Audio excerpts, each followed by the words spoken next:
tu. Dạ. Thế à? Ê con này mất chưa? Cứ là con đã nó sao? Nó. Nếu nó nên mua đó chưa? Nếu nó tập đấy sao? Đi đâu? Có một thép vào tao à? Tao mà. Thế có giờ nó tao cứ không chơi mà mua. Đi à?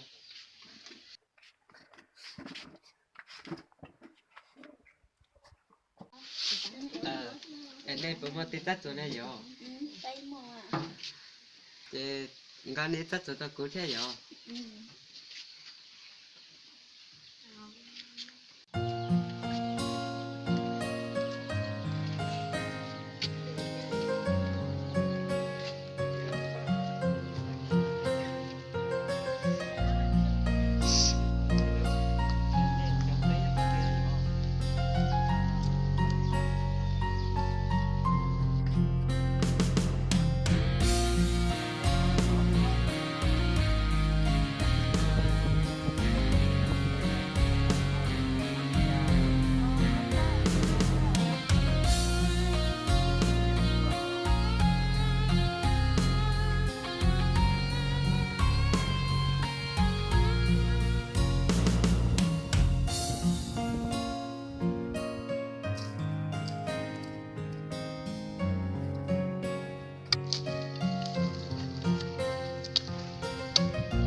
Có tên nó nên tụ ở tao chân đâu à? Đây tụ ở tao biết mà. Lì. Đấy nên vô ở chỗ đó chỉ chả ôn tao luôn á. Đây tụ ở chỗ có chứ, chỉ có gì biết chưa? Lì. Giờ lên trên này mua bùa thế cái để chống hay bó. Tôi chỉ chống chứ à? Lì. Giờ tôi chỉ chống chỉ thâu nên tao thế chỉ kêu thế à? Đó, tôi chỉ ôn tao thế à? Nó lâu. Hả? Tí ship bao lần đến đây lại có xả lấy chả này. Tôi chỉ xả lấy chả à? Giờ thì thọ cái từ lâu thế phải tao à? Tao mà. Ta chỉ có giờ từ tin hay chụp vào nhà xe có bộ lúc của tiệm mà. Tôi lo. Tôi về vẫn hiểu tiền sao à? Lì. Nhưng mà có giờ tự nhiên đâu có trả lời hay nữa. Nhưng mà thế có chỉ lưu tiền sao à? Đặc của mà những lúc có tiền thì ta chỉ để chạy mỗi nước thì có bỏ lì từ đâu chắc có một số nữa có cho của chia xíu.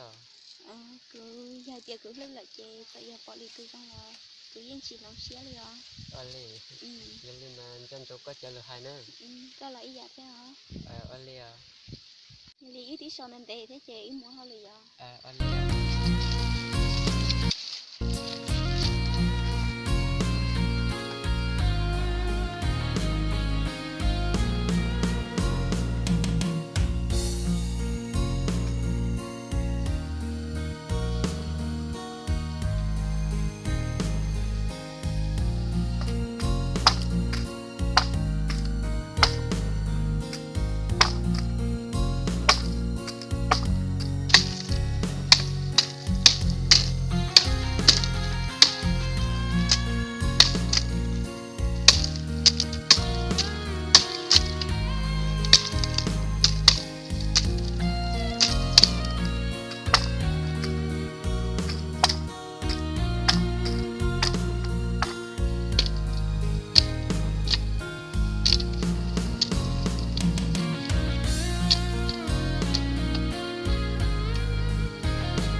บ่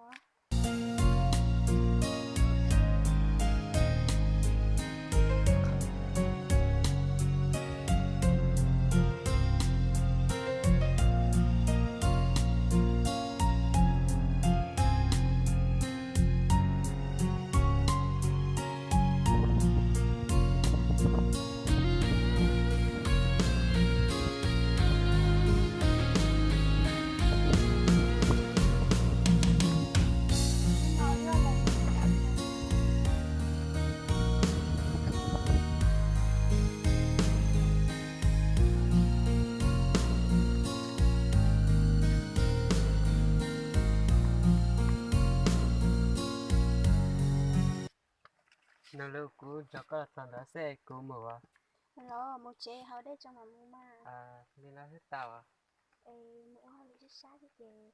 Nó bé chế hậu đây cho mà mua. cú tìm một xe Nó, tiền mua có. thì có tết rồi thì mà Cho con cái nè ship hậu đó của tới rồi.